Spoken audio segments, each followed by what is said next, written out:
नौकरी होते हमरा तहिया गे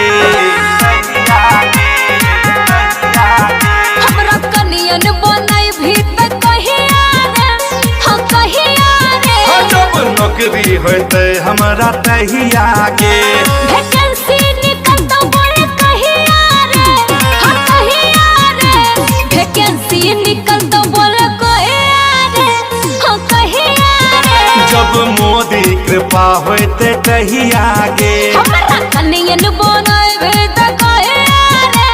हाँ कहिया रे जब नीतीश कृपा होते तहिया गे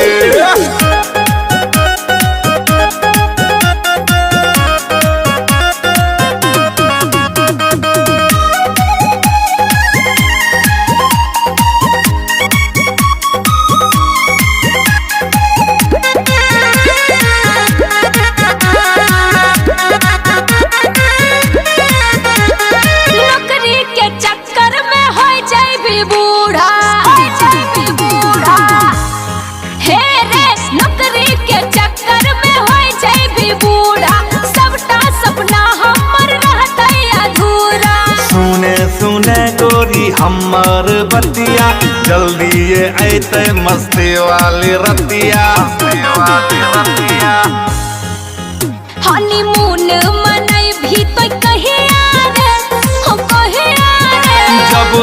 21 के हो जाए भी तहिया गे हमरा कनियन बनई भी तो कहिया रे हम कहिया रे जब नौकरी होते हमरा तहिया गे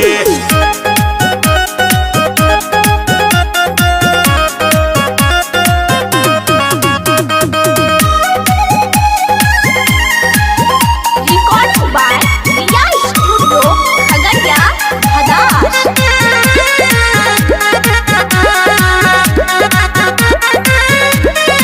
कहिया होतौ नौकरी ए छला बाबू हाँ हाँ कहिया होतौ नौकरी ए छला बाबू हमर दिलवा होय रहल छै बेकाबू नहीं अकबा काबे नेहा धीरज थाने शादी करे ले नहीं बेसी तो मरे अपन बच्चा के माय बनबे कहिया रे हाँ कहिया रे जब 22 के हो जाए भी तहिया गे हमर श्रद्धा पूरै भी त कहिया रे हाँ कहिया रे जब नौकरी होते हमरा तहिया गे।